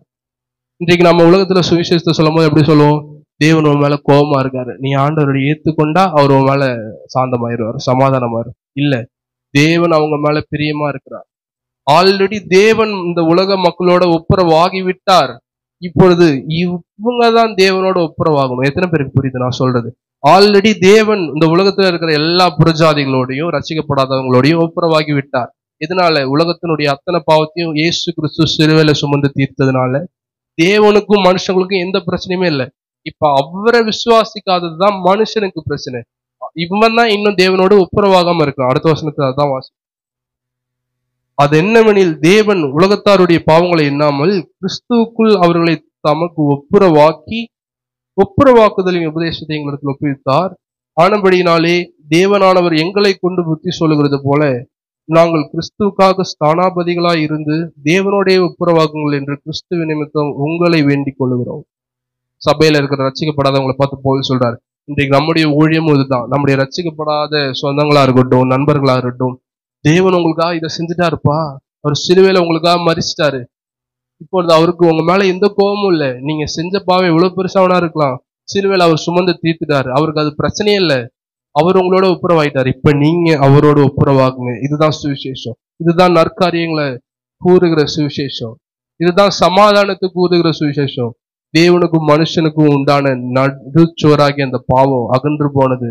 இனி பிரச்சனையே இல்லை. திரைச்சீலை கிழிக்கப்பட்டது. மகா பரிசுத்த ஸ்தலத்தினுடைய அந்த திரைச்சீலை. ஏன் அந்த திரைச்சீலைனா, பழைய ஏற்பாட்டுல ஒருத்தனுக்கும் தேவன் உண்மையாவே எப்படி இருப்பாருன்றது தெரியாது. அவங்களுக்கு தெரிஞ்சதெல்லாம் இந்த கட்டளையை கடைபிடிச்சா நம்மளை நேசிப்பாரு, நடத்துவார், ஆசீர்வதிப்பார். இதை மீறிட்டோம்னா நம்ம அவ்வளவுதான், நரகத்துக்கு தான் போகணும், இல்ல செத்தோம். இதுதான் அவங்களுக்கு தெரிஞ்சது. தேவன் உண்மையாவே எவ்வளவு அன்புள்ளவர்ன்றது அவங்களுக்கு காமிக்கவே இல்லை. பழைய ஏற்பாடு முழுவதும் அந்த முக்காடு போடப்பட்டிருந்தது. தேவன் எவ்வளவு அன்புள்ளவர்ன்றது அவரே மறைச்சார் டெலிபரேட்டா. 10 கட்டளைகளை கொடுத்து, நான் இப்படிதான், நீ கடைபிடிச்சா என் கூட வரலாம், இல்லைன்னா நீ அவ்வளவுதான் செத்த, இப்படின்ற உருவத்தையே தன்னை குறித்து மக்கள் நினைக்கும்படியாய் அவரே செய்தார். இதனால மக்கள் எல்லாத்துக்கும் நியாயப்பிரமாணத்தின் வழியா தேவன் இப்படிதான் என்பதை ஒரு இமேஜ் கிரியேட் ஆயிடுச்சு மனசுல. தேவன் ஹார்டு, தேவன் ஸ்ட்ரிக்ட், ரொம்ப அவர் கடிந்து கொள்கிறவர், அவர் அன்புலாம் எப்பயாதுதான் அப்படின்ற இமேஜே வந்துருச்சு மக்களுக்குள்ள. ஏன்னா இன்னும் ஒரு மகா பரிசு ஸ்தலத்துக்குள்ளேயே தான் இருக்கிறார். திரைச்சல மூடப்பட்டிருக்கு. உண்மையாவே அவர் யாருன்றது தெரியல. ஆனா எப்பொழுது இயேசு கிறிஸ்து வந்தாரோ, பிதாவாகி தேவன் உண்மையாகவே எப்படிப்பட்டவர் என்பதை உலக மக்கள் எல்லாருக்கும் காட்டினார். ஹல்லேலூயா. எல்லா வியாதியஸ்தர்களையும் சுகமாக்குகிறார். ஒரு மனுஷனை கூட நீ உனக்கு நல்ல கண் பார்வை இருக்கு, கொஞ்ச நேரம் நீ குருடனாரு அப்படின்னு சொல்ல. உனக்கு நல்ல உடல்ல சுகம் இருக்கு, கொஞ்சம் குஷ்டரோகத்தை அனுபவி, பாடுபடு, உலகத்துல உபத்திரம் உண்டு, எங்கேயும் சொல்லல. நல்லா இல்லாதவங்களாம் வராங்க, பாவம் செஞ்சவங்க, அக்கிரமக்காரங்க, அவங்க கூட தங்குறாரு, அவருடைய வியாதிகளை சுகமாக்குறார். பூரணமாய் பிதா இப்படிதான் என்பது அவர் காண்பிச்சார் உலகத்துக்கு. அதனாலதான் பரிசேயர்களுக்கு சந்தேகம். நியாயப்பிரமாணத்தை மனப்பாடமா வச்சிருக்காங்க பரிசேயர்களுக்கு சந்தேகம். இதுக்கும் தேவனுக்கும், நம்ம அறிந்த தேவனுக்கும் இவருக்கும் சம்பந்தமே இல்லையே, என்ன புதுசா சொல்லிட்டு இருக்கிறார்? கட்டளையை கடைபிடிச்சாதான் நமக்கு மன்னிப்பு, மீட்பு எல்லாம். இவர் என்னமோ உன் பாவங்கள் மன்னிக்கப்படுதுன்னு இன்னொருத்தனை பார்த்து சொல்றாரு. அதுக்கு அவன் தகுதியும் இல்லை, ஒரு நன்மையும் செய்யல. இவர் பாட்டுக்கும் எல்லாத்தையும் சொல்லிட்டு இருக்காரு. தேவனுக்கும் இவருக்கும் சம்பந்தமே இல்லை இவங்களுடைய பார்வையில.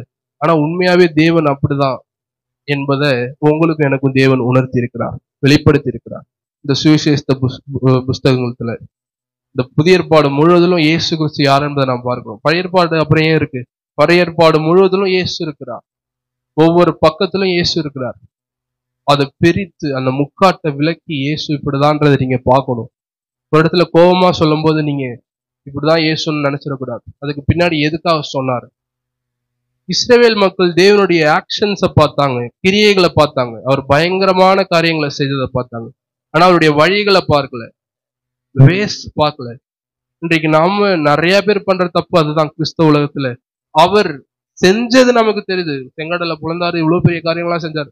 ஆனா அதை எதுக்காக செஞ்சார்? அவருடைய வழிகள், அதுதான் அவருடைய வழிகள்.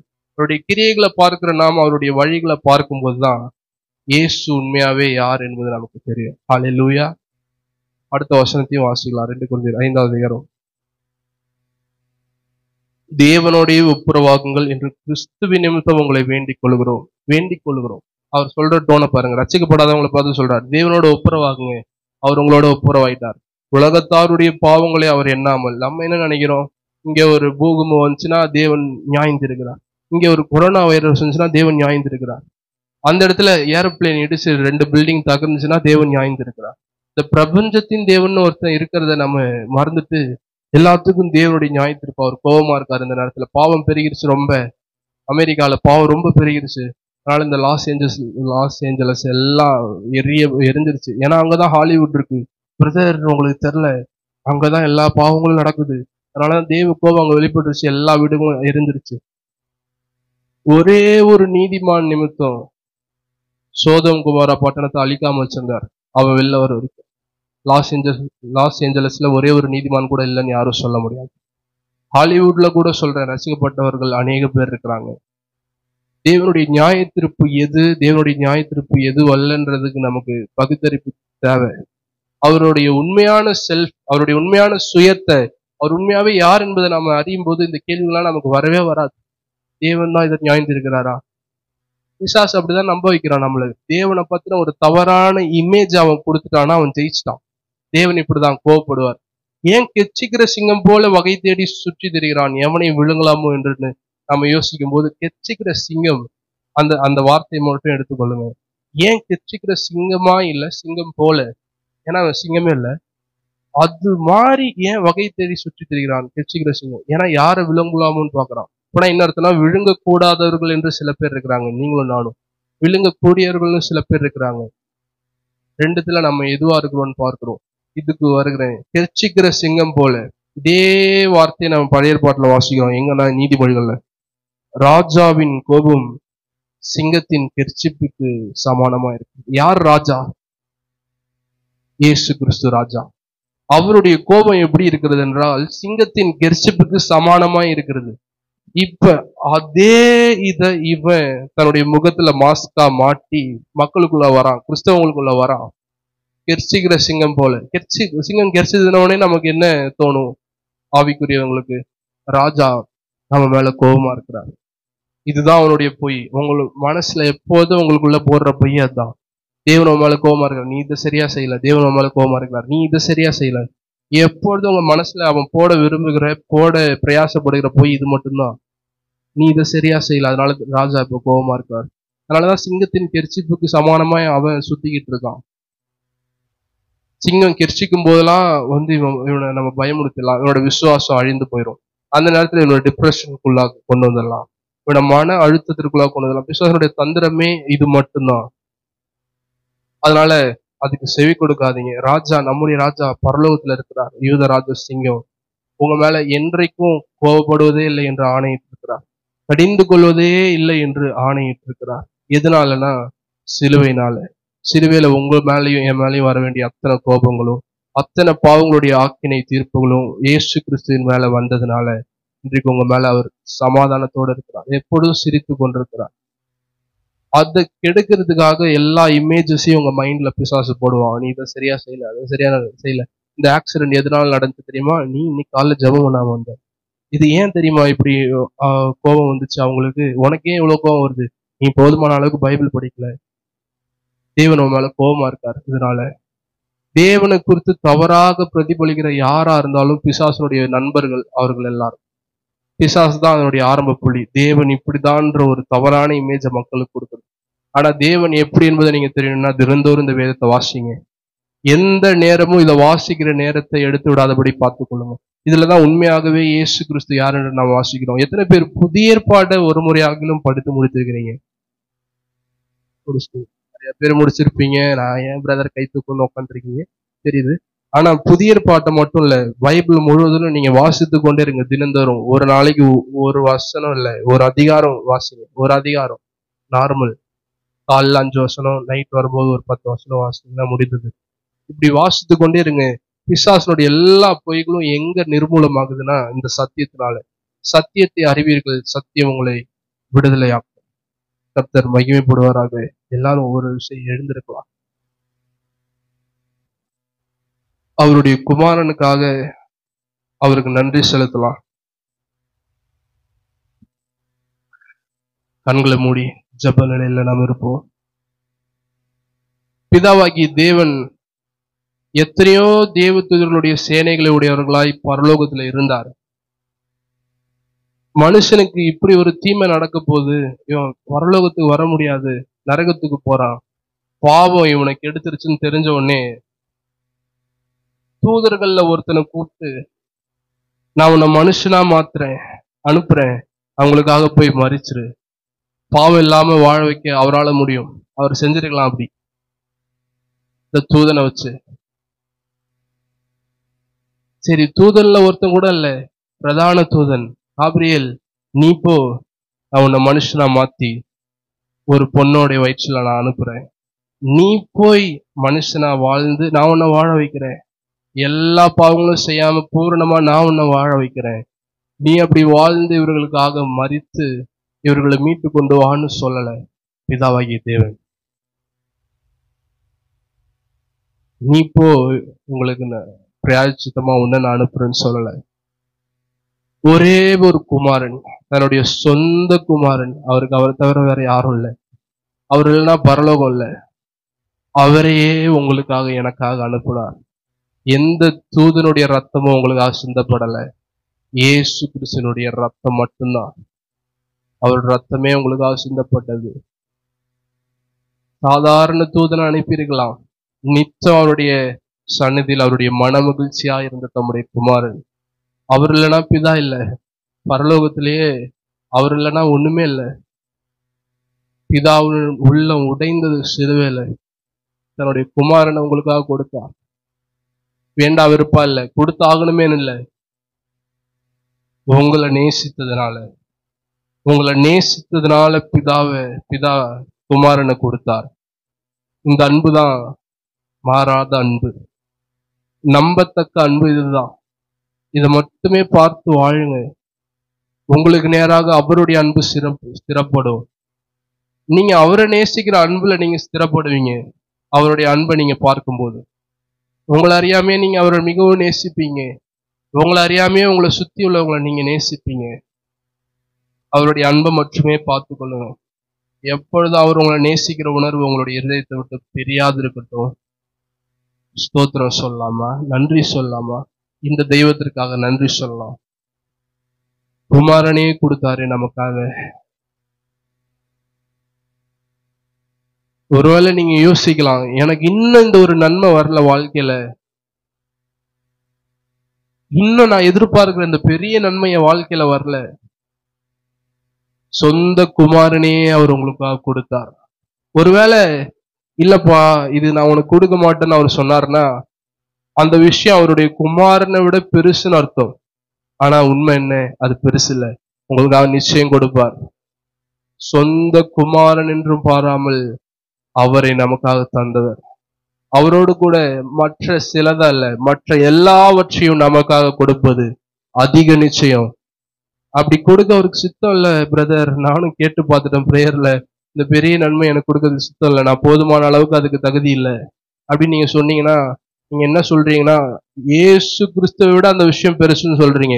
உங்களுக்காக இயேசு கிறிஸ்துவே அவர் கொடுத்தார், உங்களுக்காக தம்முடைய சொந்த குமாரனே கொடுத்தார். மற்ற ஒன்றும் அவரை விட அவருக்கு பெருசு இல்லை, அத்தனையும் உங்களுக்காக வாரி வழங்குவார். அவர் உங்களை நேசிக்கிற தேவன், குமாரனே கொடுத்தார். அந்நிய பாஷைகளை பேசுங்க, ஸ்தோத்திரம் சொல்லுங்க, எல்லாரும் நன்றி சொல்லுங்க. நன்றி அப்பா, நன்றி அப்பா, நன்றி அப்பா, ஸ்தோத்திரம் ஸ்தோத்திரம் ஸ்தோத்திரம். உங்களுடைய அன்புக்காக உமக்கு நன்றி செலுத்துகிறோம், உடைய பிரசனத்திற்காக உமக்கு நன்றி செலுத்துகிறோம். உடைய கிரியைகளுக்காக உமக்கு நன்றி செலுத்துகிறோம்ப்பா. எங்களுக்காக உடைய குமாரனை கொடுத்தீரே, மற்ற ஒன்றும் பெருசல்ல. எங்களுக்காக எல்லாவற்றையும் கொடுப்பீர். எங்களை மீட்டு கொண்டீரே உடைய ரத்தத்தினால. சிலுவையினால நாங்க இன்னைக்கு பரலோகத்துக்கு போறோம். சிலுவையினால நாங்க எங்களுக்கு இன்னைக்கு இருக்கிறது எல்லாம் இருக்குதுப்பா. வேற ஒன்றுனாலும் இல்லை. கிருபையினால நிலை நிற்கிறோம். கிருபையினால நிலை நிற்கிறோம். வேற எதுவுமே இல்லப்பா. உங்களுடைய கிரியைகள் அல்ல, உடைய கிருபை. உமக்கு நன்றி, உமக்கு நன்றி, உமக்கு நன்றி, உமக்கு நன்றி. தகப்பனே, உடைய விலகாத கிருபைக்காக உமக்கு நன்றி செலுத்துறோம்ப்பா. சபையாய் சேர்ந்து நாங்க உடைய கிருபைக்காக, உடைய குமாரனுக்காக உமக்கு நன்றி செலுத்துகிறோம். உடைய குமாரனுடைய நாமம் மகிமைப்படுவதாக. எங்களுடைய வாழ்க்கை முழுதும் எங்களை காத்து பராமரித்து நீர் பாய்ச்சி உங்களுடைய மகிமை உள்ள சன்னிதானத்துக்கு முன்பாக எங்களை கொண்டு வந்து சேர்ப்பீரே, உமக்கு நன்றி செலுத்துகிறோம். எங்களுடைய பார்வை உங்களையே நோக்கி இருக்கிறதப்பா. எங்களை அல்ல, உங்களையே நோக்கி இருக்கிறோம்ப்பா. எங்களுடைய நீதியே அல்ல, உங்களுடைய நீதியே எங்களுடைய நீதி அப்பா. நீர் எப்படியோ அப்படியே நாங்களும் இந்த உலகத்துல இருக்கிறோம். இயேசு கிறிஸ்துவ பார்க்கிறது போல எங்களை பார்க்கிறீரே பிதாவே, உமக்கு நன்றி, உமக்கு நன்றி, உமக்கு நன்றி, உமக்கு நன்றி. தகப்பனே, இப்பொழுதும் வந்திருக்கிற எல்லாருக்காக உமக்கு நன்றி செலுத்துகிறேன். எல்லாருக்கும் வேண்டிய ஆகாரத்தை நீர் கொடுத்தீர் என்று விசுவாசிக்கிறோம்ப்பா. எல்லாருக்கும் நீர் கொடுத்ததுக்காக உமக்கு நன்றி செலுத்துகிறோம். இந்த வாரம் முழுவதும் இவர்களை இது தாங்கட்டும். குமாரனுடைய சத்தியம் இவர்களை விடுதலையிலேயே நடக்க செய்யட்டும்பா. முழுவதும் விடுதலையிலேயே நடக்க செய்ய. எல்லா அடிக்ஷன்ஸ் இருக்குமானால் மாறட்டும், பாண்டேஜஸ் மாறட்டும், பிசாசனுடைய தந்திரங்கள் மாறட்டும். இவருடைய வாழ்க்கையில ஒன்று இவர்களுக்கு விரோதமாக கிரியை செய்ய முடியாதபடி செய்வீராக என்று சொல்லி நாங்கள் ஜெபிக்கிறோம். முற்றிலும் கிருபையினால மட்டுமே, ஒரு ரத்தத்தினால மட்டுமே, நீர் எங்களுக்காக பலியானதினால் மட்டுமே அப்பா. எங்களை எதுவும் மேற்கொள்ளாது. பிசாசனுடைய பொய்கள் அல்ல, நிகழ்காரியங்கள் அல்ல, கடந்த காரியங்கள் அல்ல, வருங்காரியங்களும் அல்ல. கிறிஸ்துவின் அன்பை விட்டு எங்களை பிரிப்பவன் எவனும் இல்லப்பா, யாரும் இல்ல. எப்பொழுதும் உங்களுடைய அன்பினால் எங்களை ஸ்திரப்படுத்துங்க. உங்களுடைய மனநிலை எப்பொழுதும் அதிலேயே தாகமா இருக்கட்டும்பா. நீர் எங்களை எப்படி பார்க்கிறீரோ அப்படியே நாங்க எங்களை பார்க்கும்படி செய்யுங்க. அப்படியே எங்களுடைய பார்வையை மாற்றுங்க. உங்களுடைய மனக்கண்களை பிரகாசமாக்குவீராக என்று சொல்லி நாங்க ஜெபிக்கிறோம். உங்களுடைய பார்வையிலிருந்து எங்களை நாங்க பார்க்கணும். எப்பொழுதும் நீர் எப்படியோ அப்படியே நாங்க பார்க்கணும் ஏசப்பா. பிசாசு சொல்லுகிற பொய்கள் அல்ல, நீர் எங்களை பார்க்கிறீர் அந்த பார்வையை மட்டுமே நாங்க எங்க மேல வைக்கணும். உங்களுடைய சத்தியம் மட்டுமே எங்களுக்கு முன்பாக தெரியட்டும்பா. எங்களை புது சிருஷ்டியாக மட்டுமே பார்க்கிறீர், வேற எப்படியும் பாருங்கள. மாம்சத்தை சிறுவில் அறைந்து முடித்து விட்டீர். உங்களுக்கு நன்றி செலுத்துகிறோம், உங்களுக்கு நன்றி செலுத்துகிறோம். உங்களுடைய சத்தியத்திற்காக உங்களுக்கு நன்றி அப்பா. உங்களுக்கு நன்றி, உங்களுக்கு நன்றி, உங்களுக்கு நன்றி. மக்களுக்கு வேண்டிய எல்லா கிருபைகளையும் தாங்க. உங்களுடைய மந்தைக்கு வேண்டிய எல்லா ஆகாரத்தையும் தந்திருக்கிறீர். உங்களுக்கு நன்றி செலுத்துகிறோம். இந்த வாரம் முழுவதும் பிசாசுடைய தந்திரங்கள் எல்லாவற்றிற்கும் விலக்கி காத்துக் கொள்ளுங்க. தேவையில்லாத ஆக்சிடென்ட்ஸுக்கு விலக்கி காத்துக் கொள்ளுங்க. இவர்களுடைய வாகனத்தின் மேல உங்களுடைய ரத்தத்தை நான் தெளிக்கிறப்பா. எல்லா வாகனங்களும் உங்களுடைய ரத்தத்தினால மூடப்பட்டிருக்கட்டும். இவர்களை போக்கில வரத்துல எங்க போனாலும் உங்களுடைய தூதர்கள் காப்பார்களாக என்று சொல்லி நாங்கள் ஜெபிக்கிறோம். உங்களுடைய கிருபையினால, உங்களுடைய ரத்தத்தினால மூடி மறைத்து காத்துக் கொள்ளுங்கப்பா. உங்களுடைய பிரச்சனை இருக்கட்டும். உங்களுடைய தலைகள் எல்லாரின் மேலையும் எல்லாவற்றின் மேலும் உங்களுடைய ஆசீர்வாதங்கள் தங்கட்டும். ஆபிரகாமின் ஆசீர்வாதங்களை நாங்கள் சுதந்திரிக்க செய்ய. ஆமாப்பா, உங்களுடைய கிருபையினால, உங்களுடைய கிருபையினால எவ்வளவு எங்களை ஆசீர்வதிக்க முடியுமோ அவ்வளவு எங்களை ஆசீர்வதிப்பா. எல்லாவற்றையும் இடத்துல நாங்க பெற்றுக்கொள்கிறோம். எல்லாரும் ஆமீன் சொல்லி அதை பெற்றுக்கொள்ள வேண்டும். நன்றி அப்பா, உங்களுக்கு நன்றி, உங்களுக்கு நன்றி. எங்களுடைய வேலை ஸ்தலத்துல, எங்களுடைய தொழில் ஸ்தலத்துல நாங்க பண்ற எல்லா வேலைகளிலும் எங்களோட நீர் இருங்கப்பா. கூட உங்களுடைய உதவி எங்களோட இருக்கட்டும். மனுஷங்களுடைய ஞானம் அல்ல, எங்களுடைய ஞானம் அல்ல, உங்களுடைய ஞானம் எங்கள் மூலமா வெளிப்படுவதாக என்று சொல்லி நாங்கள் ஜெபிக்கிறோம். சொல்வா நீர் அப்படியே செய்வீராக என்று சொல்லி நாங்கள் ஜெபிக்கிறோம். எங்களை தாழ்த்தி உங்களுடைய பாதத்துல நாங்கள் ஒப்புக் கொடுக்கிறோம். உங்களுடைய கிருபைக்கு கீழே எங்களை நாங்கள் அர்ப்பணிக்கிறோம். இயேசுவின் நாமத்தில் ஜெபிக்கிறோம் நல்ல பிதாவே, ஆமென். சேர்ந்து சொல்லலாம். கர்த்தரை ஸ்தோத்திரி, என்னுள்ளமே பரிசுத்த நாமத்தை ஸ்தோத்திரி. என் ஆத்துமாவே கர்த்தரை ஸ்தோத்திரி. கர்த்தர் செய்த சகல உபகாரங்களை மறவாதே. ஆமென்.